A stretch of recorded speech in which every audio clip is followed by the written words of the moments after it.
Se tem uma coisa que dói no fundo da alma do investidor, é ele fazer um trabalho direitinho, fazer a sua pesquisa, analisar os principais indicadores de qualidade de uma companhia, seja indicadores mais subjetivos como governança, pessoal, seja indicadores mais objetivos como a rentabilidade, lucratividade e assim vai. Ele faz todo o trabalho. Ele vai lá e compra uma empresa, que segundo o seu processo é uma empresa boa, uma empresa que provavelmente vai enriquecer esse investidor a longo prazo. Contudo, essa ação fica andando de lado por vários anos e você fica sem entender. Mas isso é normal, tá? Fica tranquilo. Na sua carteira, primeiro que uma carteira vai ter ativos ruins, muito provavelmente. Segundo, que essa carteira vai ter ativos bons, mas que não estão entregando retorno no momento. E a incerteza vai se agravando, né? Porque você fica, pô, quando que eu vou ter retorno com essas ações? Isso é bem difícil. E aqui eu decidi trazer para você 5 ações de boas empresas que estão nessa situação, a fim de que você possa compreender um pouco do que está acontecendo com essas empresas. E a partir disso, ter uma visão mais clara do que você pode esperar delas na sua carteira de investimentos. Vem comigo. Salve, salve, investidor, como é que você está?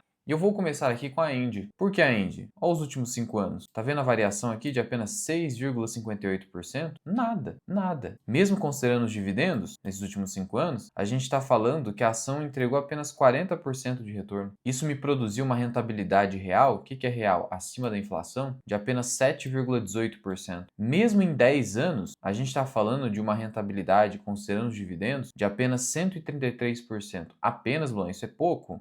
Sim, é pouco, porque veja só, 133% em 10 anos, isso me dá 8,82%. E aí dói, porque a renda fixa no Brasil está aí produzindo seus 1% ao mês. E aí, 1% ao mês faz com que meu capital dobre a cada 6 anos. Como que eu sei disso? Regrinha de 72. Como que é a regrinha de 72? 72 dividido pela taxa me dá o tempo em que meu capital dobra. Qual que é a taxa? 12%. Então, em 6 anos, o meu capital dobra com uma taxa de 12%. Uma taxa líquida, supondo que eu conseguisse esse absurdo de 15% em renda fixa, faria com que meu capital dobrasse a cada 4,8 anos. Então fica difícil, porque o FOMO dispara, né? Agora vamos considerar que eu queira comparar com uma taxa de apenas 10%. Meu capital dobra em 7 anos. Então veja a demora de 8,82%. Difícil, né? Para o meu capital dobrar com 8,85 são 8 anos. Muito tempo, né? Ainda mais um país com muita inflação, como é o caso brasileiro. Então o FOMO, que é o Fear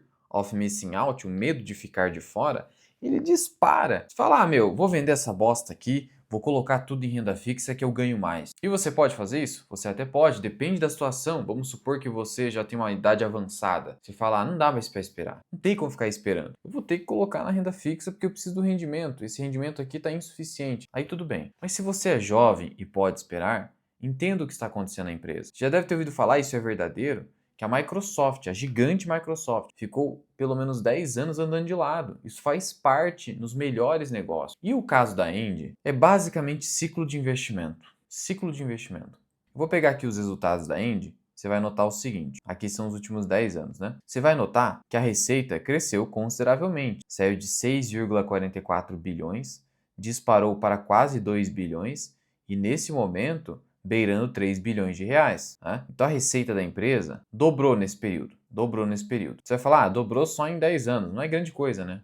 Pois é, desse ponto de vista, você está certo. E o lucro saiu de 1,5 bi para quase 3 bi. Então, no final das contas, a Engie, nesse período aqui, dobrou de lucro e de receita. Então está certo, né? 10 anos só dobrou, então, meu retorno vai ser mais ou menos esse, de 100% a 120, 30%. É isso que está acontecendo. Então, mas isso aqui só conta um lado da história. É que esse vem sendo um período de fortíssimos investimentos pela Engie. Quando a empresa investe muito, ela não vai ver a sua receita aumentando rapidamente de um dia para o outro, mas já começou a ver resultado a partir de 2023. O seu lucro muito menos, porque quando a empresa investe muito, ela investe não só com o lucro que ela produz, que é o capital próprio, ela investe muito também com dívida. E a Engie aumentou muito esse endividamento nesse período. Veja que ela veio de um endividamento baixíssimo, indicador dívida líquida sobre EBITDA de 0,42 e agora ultrapassou 3 vezes EBITDA. E recentemente fez uma subscrição, follow-on, que eu já comentei aqui, para reduzir parte desse endividamento. Então,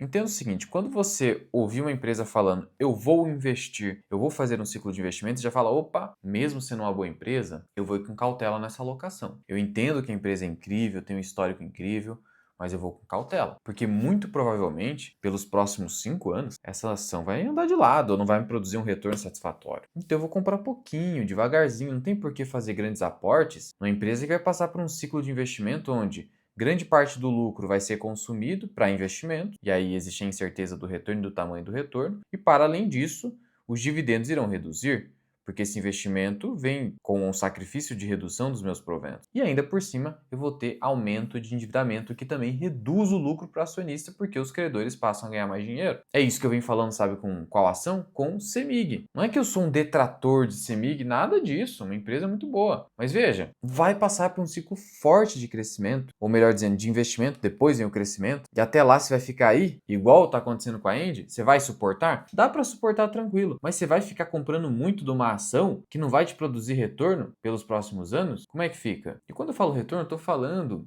dividendo no bolso mesmo, porque a cotação está fora do nosso controle, até o próprio dividendo está tudo fora do nosso controle, mas quando eu falo retorno, não estou falando que a ação vai subir ou não vai, eu não sei se ela vai subir, mas a tendência é que não suba.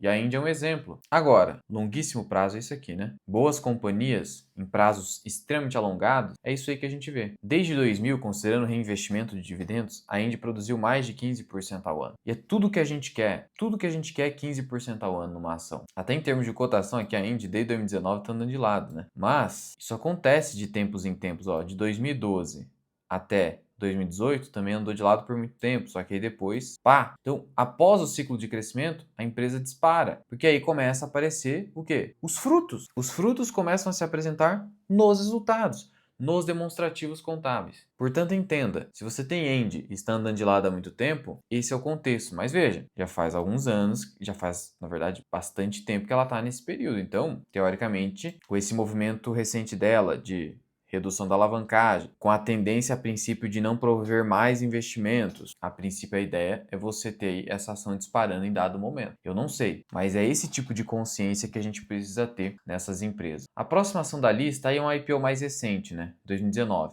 Mas desde o IPO, se a gente pegar aqui preço de IPO, ela está andando de lado, com uma pequena queda de 5,44%. E está andando de lado com o lucro crescendo, tá? Eu vou aqui em Vivara. Resultado. Em 2019, o lucro de 256 milhões. Em 2025, mais de 600. E deve produzir pelo menos uns 500 milhões nesse ano. Então veja que esse aqui é um caso interessante em que o lucro mais do que dobrou em um período relativamente curto, de 2019 a 2025, e a ação simplesmente teve queda. O que aconteceu? O que está acontecendo? O nível de endividamento disparou? Não, ó. A dívida da empresa, na verdade, foi maior, tá? O IPO serviu até mesmo para desalavancar a empresa que ela não estava mais investindo tanto. Ela investe, ela é uma empresa de crescimento, mas não é aquele super investimento. Então, o que acontece? É que é um caso que é difícil realmente de justificar. Mas o mais provável foi o fato de que a empresa abriu capital quando o juro estava muito baixo no país, e aí ela negociou um múltiplo extremamente alto, né? 26 vezes os lucros, bateu 40 aqui em 2020, mas especialmente na abertura aqui no mercado, mais de 20 vezes os lucros. Hoje, ela passou por uma reprecificação importante em que ela negocia entre 9 a 10 vezes os lucros. Então foi uma reprecificação do mercado, aconteceu também com o BB Seguridade, etc. Então é isso que aconteceu. Mas é uma empresa que dá lucro, um lucro que cresce e com rentabilidade baixa a dívida. Portanto, aqui é um caso que a única justificativa que se tem é a reprecificação pelo mercado financeiro. Isso acontece, né? De novo, remunera pouco, porque é uma empresa de crescimento. Por outro lado, o lucro segue crescendo. E aí, assim, em algum momento, eu não tenho dúvida que a ação vai acabar disparando se continuar essa trajetória. Por que eu não tenho dúvida? Porque não tem jeito. Você vai fazer a ação negociar a qual múltiplo? A qual múltiplo? Você vai fazer um papel que o lucro cresce, negociar a 5 vezes os lucros? Pode acontecer. Mas e depois? Depois que passa a marca dos 5 vezes os lucros, fica difícil do papel continuar andando de lado. Fica muito difícil. Porque significa que o pessoal está deixando dinheiro na mesa. Se eu comprar um papel a 5 vezes os lucros, equivale ao quê? 100 dividido por 5. Aí eu ganhar 20% ao ano. Quem é doido de ficar deixando dinheiro na mesa assim por tanto tempo? Então pode continuar andando de lado por mais algum tempo, mas ou o lucro para de subir, e aí o papel ficaria andando de lado por mais um período alongado, ou ele continua subindo ainda que devagar, e aí vai ter que disparar em algum momento. Especialmente quando o juro brasileiro parar de ficar num patamar tão proibitivo assim. Ficar ali pelo menos próximo de 11, 12%, pelo menos. Então é isso. O caso de Vivara basicamente é isso. A próxima ação dessa lista, polêmica, eu sei, mas é a Klabin. A Klabinzinha, o que acontece? A gente não pode ignorar o fato de que a Klabin tem 126 anos de história. Você sabe o que é passar por 126 anos de história no Brasil? Um país que viveu por muito tempo a hiperinflação, que trocou de moeda recorrentemente, já foram 10 moedas na nossa história. Cara, não é brincadeira sobreviver nesse caos econômico que é o Brasil por tanto tempo. Esse é o caso da Klabin. Isso não pode ser ignorado. Mas sim, ela não está só andando de lado, ela está caindo até bem, né? Quando a gente olha para esse histórico de 5 anos, até um pouco mais do que isso. E isso está se refletindo em um retorno em 5 anos quase negativo, na verdade negativo em termos reais, e nos últimos 10 anos menos de 100%. Então, Klabin, pelo menos nos últimos 10 anos, tem se mostrado um investimento ruim, que está ganhando da inflação por pouco. E aqui no caso da Klabin, a gente, além do fator crescimento e investimento, que é o que ela está fazendo já nesse período, tem o fator ciclo negativo. A celulose só subiu forte mesmo em 2021, mas nesses últimos 10 anos ficou num preço mais fraco. É o fator China, baixo crescimento da China, relativo baixo crescimento. Mas veja, quando você tem um ciclo forte, Klabin, isso aqui, ó, é questão de você comprar a centavos para conseguir um retorno de 1000% quase em uns 10 anos, 10, 11 anos, absurdo. Mas é ciclo. Eu já trouxe um vídeo aqui sobre os aspectos relacionados a papéis cíclicos. Você tem que ter cuidado. E aí o que acontece? Tá vendo aqui o tamanho desse endividamento? Isso aqui reflete o momento atual. Olha só que dívida alta, em que o setor não consegue vender a preços mais altos, precisa continuar investindo para tornar a produção mais barata e aumentar a sua rentabilidade, e a dívida fica em patamares elevados, impedindo o pagamento de altos dividendos. E aí o papel não precifica, né? Não precifica. Então esse é o caso da Klabin, que, portanto, diante de toda essa incerteza, precisa ocupar uma posição pequena no seu portfólio. Se ocupa, né? Tô falando aqui para você que eventualmente tem essa ação ou quer colocar na carteira. Não dá para ter uma grande posição em Klabin, por conta de todas essas incertezas. Mas, de novo, esse histórico milita muito a favor da Klabin, pelo efeito Linde do Nassim Taleb. Muito. Aqui basicamente então é ciclo negativo e alta necessidade de investimento em capital, né? Alto capex, que é indispensável nesse setor. Temos ainda o caso da Fleury, que nos últimos 5 anos ostenta uma queda de quase 30%, mas vem se recuperando bastante. Olha essa recuperação aqui, ó. Subiu quase 50% desde fevereiro de 2025. Em que a ação foi a R$ 11. Fleury, basicamente, o mercado bateu no papel porque ele fez investimentos não tão rentáveis em um momento em que o CDI estava muito alto, subindo, que é justamente esses últimos 5 anos. E o custo da dívida da empresa cresceu, as despesas financeiras cresceram, e aí o mercado bateu. E acabou reprecificando naquele momento o múltiplo da empresa. Porque veja, o índice preço-lucro da Fleury estava quase 30 vezes os lucros, ó. Uma empresa que, na média, negocia 30 vezes, agora está 14. Então o mercado reprecificou, jogou para 10, 11 vezes os lucros e agora parece estar se recuperando. Então aqui foi reprecificação de múltiplos em um momento em que a empresa reduziu a rentabilidade, caiu de 18 para mais ou menos 12, 13, em um momento em que o CDI estava justamente em 12, 13. E a dívida da empresa, que sempre foi muito baixa, ó, acabou disparando por conta das aquisições. É uma empresa que cresce hoje basicamente através de aquisições. Só que, ultimamente, a empresa tem produzido bons retornos. Agora com a Selic caindo, isso ajuda também. O lucro começou a crescer novamente, ó, que é o lucro. Ele deu uma estagnada, né? Só que voltou a crescer. Voltou a crescer, especialmente em 2025. E a receita sempre cresceu. Claro, né? Porque eu faço uma aquisição, automaticamente minha receita cresce. Se eu adquiro uma empresa que antes não era minha, agora minha receita vai crescer. Mas o lucro deu uma estagnada. Mas aqui, Fleury, cara, é só uma questão de preço mesmo.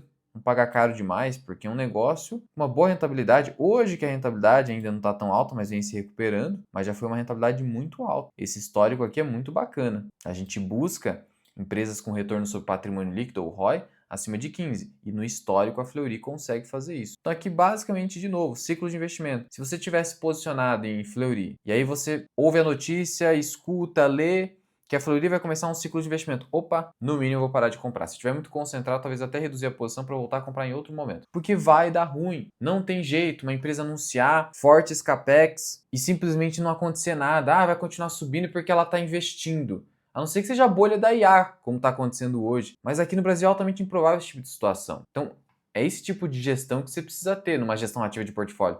Claro que, não quero mexer, é longuíssimo prazo mesmo, então não faz nada e espera a empresa voltar a ter rentabilidade. Por fim, temos a M Dias Branco, MDA3, que nos últimos 5 anos cai 43%. Aqui é uma queda boa, né? A tal ponto da ação negociar abaixo do valor de patrimônio líquido. M Dias Branco, pessoal, tá nem aí mais. E antes de tratar aqui da M Dias Branco, eu quero te dar um recado do nosso parceiro, que é a EQI Investimentos. E aqui está a tela do meu aplicativo da EQI Investimentos, que é uma corretora do grupo BTG Pactual, muito segura, recebe prêmios constantes de bom atendimento ao cliente. E veja como é fácil investir aqui nessa plataforma. Estou com o meu aplicativo, eu vou clicar aqui, ó, investir. Cliquei no botão investir e aí tem as mais diversas opções: previdência, renda fixa, renda variável. Vou clicar aqui em renda fixa, nesse porquinho. E aí tem diversas opções aqui. O mercado está fechado agora, mas quando você clicar com o mercado aberto, você vai ter diversas opções para investir. Tem aqui a abinha do Tesouro Direto. Vale ressaltar que não faz a menor diferença você investir no Tesouro Direto aqui dentro ou lá na plataforma do Tesouro. Prefiro por aqui, é mais conveniente. Você tem a seção de renda variável. Esqueça carteiras recomendadas, isso é incompatível com a nossa filosofia de investimentos. Eu vou clicar aqui em negociar. E aí aqui eu busco pelos ativos, ó que fácil. Já aparece Vale aqui para mim, se a minha intenção é comprar Vale, Axia Energia, Itaú, PetroRio e etc. Eu clico e faço a compra. Eu ainda tenho criptoativos, ó. Bitcoin, para quem quer conveniência, consolidar tudo numa corretora só, tem aqui a possibilidade de comprar Bitcoin a partir de R$ 100. No mais, você tem aqui seção de previdência, esqueça COI, produtos estruturados, isso aqui também é compatível. Foco em previdência, renda fixa, renda variável, criptoativos. E fundo de investimento, tem fundo DI também que ajuda bastante a você deixar o seu caixa. Então conheça a EQI, o QR Code está na tela, link na descrição. Abra sua conta, teste, veja se faz sentido, se vale a pena. É a corretora que a gente recomenda aqui no canal Mirai Invest. Voltando a tratar então da M. Dias Branco, você tem noção do que significa uma empresa que já foi uma queridinha do mercado, M. Dias Branco, negociar abaixo do valor de patrimônio líquido? Você tem noção de como o mercado está bastante pessimista com essa ação? E ela realmente foi um desastre, né? É a pior ação aqui dessa nossa lista. Um desastre. Rentabilidade real negativa de 65% em 10 anos. Aqui já não parece mais tanto ser uma mera conjuntura, um ciclo ruim, temporário. Parece algo estrutural. E aí o que acontece, né? O nível de ROI da empresa, como é que está? Já chegou a 18. Até 2017, até 2018, melhor dizendo, a empresa era altamente rentável. Só que depois disso, passou a ostentar uma rentabilidade baixíssima a tal ponto de hoje, na média, ser abaixo de 11%. A rentabilidade atual da empresa está em 8%, que é muito baixa num Brasilzão em que você consegue 1% ao mês tranquilíssimo. Em termos de dívida, não é uma preocupação, tá? Então, saúde financeira em si, tranquilo, M. Dias Branco. Só que não basta isso, né? Eu preciso ter retorno. Quando eu coloco meu dinheiro em alguma coisa, eu estou sacrificando o usufruto desse recurso no presente, esperando que o futuro será melhor. E como que eu faço isso? Sendo remunerado com uma taxa de juros ou uma taxa de retorno em um investimento de renda variável. Só que aqui o retorno está muito baixo, 8%, não dá. Veja que no passado a empresa chegou a negociar a quase 4 vezes o valor de patrimônio. Então é o que eu estou falando. Era uma empresa super valorizada pelo mercado, bem vista, mas agora virou quase um mico, né? E aqui a complicação é bem maior, porque aqui você tem uma receita que está andando de lado desde 2022, mas vem crescendo na medida do possível, só que esse lucro não para de cair ou andar de lado. Seria equivalente a eu estagnar num lucro de 100 milhões e nunca mais crescer. A inflação vai corroendo. E o principal fator de risco aqui na M. Dias Branco, isso você pega aqui na central de downloads, no site de Relações com Investidores, e aí você pega no formulário de referência. Dentro do formulário de referência, você vai no item 4.2, que é a indicação dos 5 principais fatores de risco. É a página 84. 4.2. Primeiro que a empresa depende de incentivos fiscais, é um fator de risco importante. E tá aqui, ó, o preço das matérias-primas e embalagens é volátil e uma oscilação brusca ou inesperada nesses preços poderá ter um efeito adverso nos seus negócios. Isso aqui afeta a margem. Margem. Como é que está a margem da empresa? Vamos aqui em margem líquida. Olha só, despencou de quase 16% para atuais 5, 6%. Fator matéria-prima, fator concorrencial e tem o fator cambial. Como assim o fator cambial? Ele está aqui, o preço das matérias-primas, fator câmbio. A empresa hoje significa o seguinte, que ela está com, digamos, baixo poder de preço. Isso aqui é um sinal de que a M. Dias Branco perdeu vantagem competitiva, porque ela sofre com o câmbio, com a alta da matéria-prima e não consegue devidamente reajustar os preços. Aí sofre também com a inflação no Brasil. Assim, é um caos. Me parece que a empresa perdeu fundamentos. Houve uma redução dos fundamentos, isso que eu quero dizer. Não que ela se torne uma empresa ruim. Ainda dá lucro, ainda tem margem, ainda tem alguma rentabilidade, tem uma saúde financeira bacana, mas perdeu aquela posição dominante de mercado que tinha antes. Então aqui é um caso que, na minha opinião, você teve uma redução do nível de fundamento. Não é o caso das outras. As que eu trouxe aqui simplesmente são fatores conjunturais, na minha opinião. Agora, esse caso aqui parece ser mais estrutural. Posso estar errado, né? Posso estar errado, mas o que aparenta, segundo esses indicadores, e olhando para o macro brasileiro no exterior, me parece algo mais estrutural. Aqui é um caso bem mais difícil. Mas eu quero saber a sua opinião. Você tem alguma dessas ações? Como que você olha hoje para essas ações? E se quiser um vídeo relacionado a alguma dessas ações ou até outra, comenta aqui embaixo. Também já tira a sua dúvida e eu te vejo no próximo vídeo.